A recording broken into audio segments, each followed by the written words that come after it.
is up. We got probably a fairly short video today, but a very crucial one. So I'm just going to start off with a verse. Two verses, actually. No, three.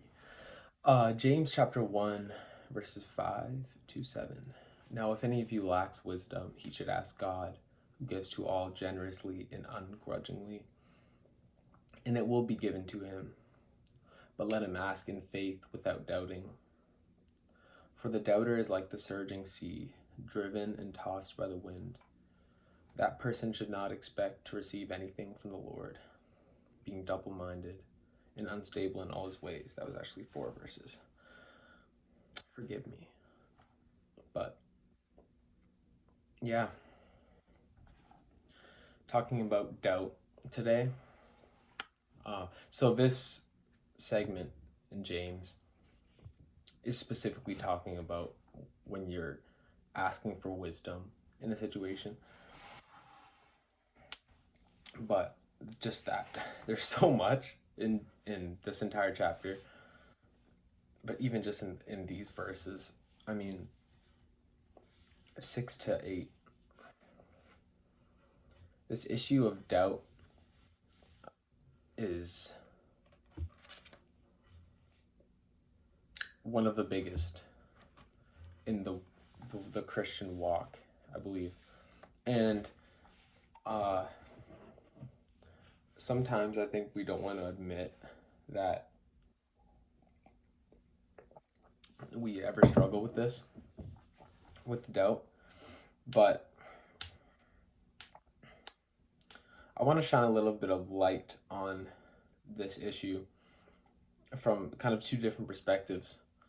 So the first is that obviously we know that God doesn't want us to doubt him. He doesn't want us to doubt when we're asking for something that we're actually going to receive it. And it's difficult to understand, Jesus says, anything you ask in my name, you will receive. But it doesn't always seem to be the case. And I think what's really important is that we remember what prayer is in the first place. It's communication with God, but for the purpose of likening our hearts, turning our hearts posture-wise towards him, to align our hearts with his heart. And when you come back to that truth, it makes a lot more sense, because if our hearts were perfectly aligned with God's, then everything we would be asking is what is in his will, right? But it's easy to kind of use the statement, if it's in your will, as sort of a crutch. What I mean by that is, if you're asking for healing, if you're asking for deliverance from something, you're asking for somebody's salvation, for God to soften somebody's heart. But then you finish off the prayer with, if it's in your will, or you say that before, if it's in your will, God, heal this person. If it's in your will, bring this person to you, show them your love. But it's almost, I can see it in my own life, it has been almost this, like, just in case it doesn't actually happen, I'm gonna say, if it's in your will, it's almost an opportunity for us to doubt, which is absolutely not why we're supposed to pray, your will be done, not mine. We're supposed to ask as though we have already received something. And then it's the final, the order I don't think is that important, but for me, it's the final part of my prayer is, but your will be done. But I think that's important, because when we sort of lead with that, and then it's like we just lay our requests out in front of him, it's like we're not even really asking in faith. We're kind of just like, hey, like, here you go, if you don't mind, if there's any possibility you would be willing to do this. There's something about it that takes away the the real faith aspect of it. And I mean, James says you should not expect to receive anything if you're doubting. I was just reading Ephesians chapter 4, I believe it was. It talks about spiritual maturity and how when you grow up, there's you're stronger in the face of these winds of doctrine, he calls it. So that's interesting because it's, driven and tossed by the wind, and these winds of doctrine that, go throughout the church. And but you can even think about it like in this world, all these things we're hearing all the time. You got to be careful what you're letting in to your mind, to your heart, really, because that will increase your doubt. If you're always just hearing lies, hearing mistruths, hearing things that are against God's word, that's going to show up in your heart. And God tells us to guard our hearts above all else. But the thing is, the heart, especially in the Old Testament, the way that the Jews understood the heart was a much more significant thing to them, because the heart was essentially their very being, what guided them, what led their every decision, little or small, or small or big, I should say. And that is just the truth. It's like, this issue of doubt is one thing when you're asking for whatever, you're setting your request to God. But what about when you start doubting God altogether?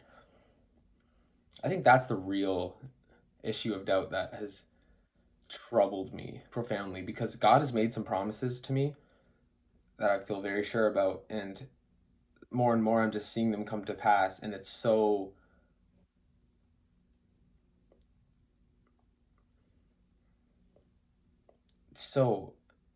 life-giving, where now, like, these things that I believe are going to happen, it's not even a question of if, it's just when is God going to deliver this person, when is God going to heal my friend, break this addiction. I'm just seeing it, and it's like, wow. But I struggle, even though I've been delivered from so much. I still have moments. I used to, especially more and more, earlier in my walk with Christ, where all of a sudden this doubt would just hit me like a truck, and I would just be like, man, what if all this is just cap? What if I'm imagining God? What if this is just not even real?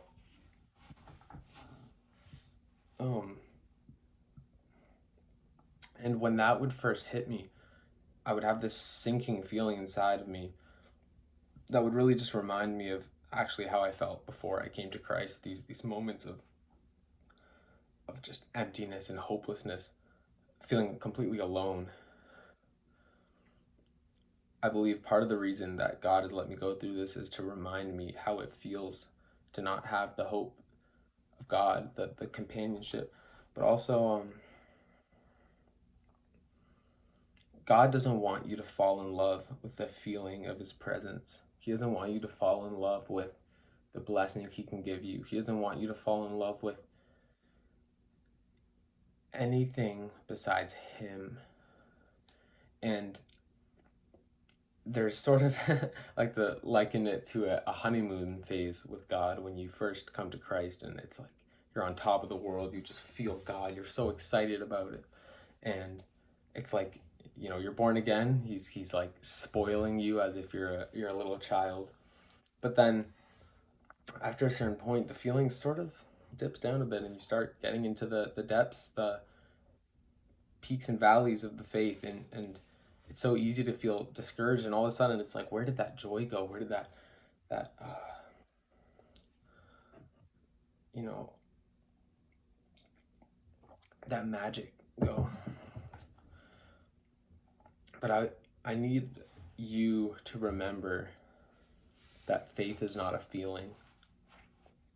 Faith is so much stronger than a feeling.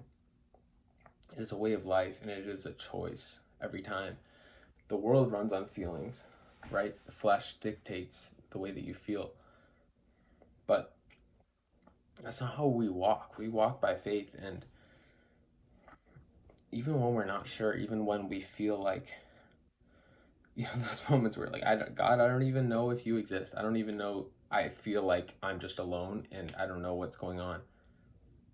Bring that to him, say that to him. But you just have to remember that these feelings come and go, but the truth remains. And the way that we strengthen our faith is from being in the Word, right? But also, there's nothing wrong with looking back on the things that God has done for you. I'll tell you, for myself, when I go through these feelings of doubt, and I'm talking like large scale, they're so few and far between now, but before I used to really struggle, before God really helped me through it. But I would have these moments of like, I just don't know what's real. I don't know what's going on. God has done so many supernatural things in my life, like just crazy things, especially in like my dad's life. His testimony is quite something to behold as well. But the one moment I look back on to sort of reassure me, settle my soul, is the moment that I shouldn't say first, but like the final moment of my unbelief, of my spiritual deadness. Like the moment I came to life is what I'm trying to say. Because that moment, sitting on my porch, where 1 minute I'm just dead, hopeless. At the end, I couldn't do it anymore. And then the love of God just filled me up, and I remember looking around and just everything was okay, and everything, that breath that I was searching for, just filled my lungs, and I was alive. And that's what I look back on, really. And the subsequent days following that, as God just gave me the strength to confess, not only to him but to my parents and to so many people, like just let go of all these chains. It's like that's what really just reminds me of who he is. But the point is that, we can treasure those moments, but at the end of the day, it's not just about feelings. And this is why I really do encourage you guys to be in the Word as much as possible, but also to let this replace the intake of social media, of just, there's a verse in, I think, Proverbs 30 where he says, I ask two things: keep deceitful words far from me, and don't give me riches or poverty. It's really great, couple of verses, but that keep deceitful ways far from me. Like, I just don't want to hear those words.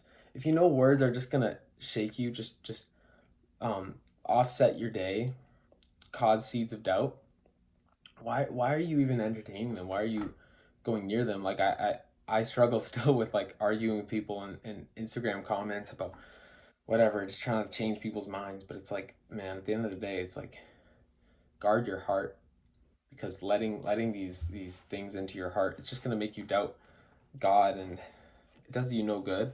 So I want to finish with this little prayer, you could say, for when you are facing doubt. First of all, don't feel bad about it, because we all do, and doubt actually can increase faith a lot. God lets us have these seasons of doubt, I believe, mostly because when we trust in him, it strengthens our faith afterwards. So the point is, when you feel these doubts, you can't change what you feel, but you can change your attitude, and you can choose to have faith in it. So this verse in Mark chapter 9, verse 24, immediately the father of the boy cried out, I do believe, help my unbelief. Because he's asking Jesus, if you can heal my son from the spirit, please do. But he says, Jesus says, if you can, like everything is possible for the one who believes. But what the Father says is so honest and beautiful. He says, I do believe, but help my unbelief. Like I want to believe, I'm trying, but I'm struggling with unbelief. That should be what you pray, what you bring to God is just help me. Help me to have faith, and he will do that. I promise you. Just a moment is a moment, a feeling is a feeling. They come and go, they pass. But God's word is forever, and faith is a choice, right? It's not a feeling. Faith is not a feeling. So I hope that was a blessing for you, because it has been to me. Just great advice I've received from so many wise people, mentors in my life. But really, yeah, man, stay in the word. Stay in the word. It will help. It always does. God bless you. Thank you for watching. I hope you enjoyed, and I'll see you in the next one.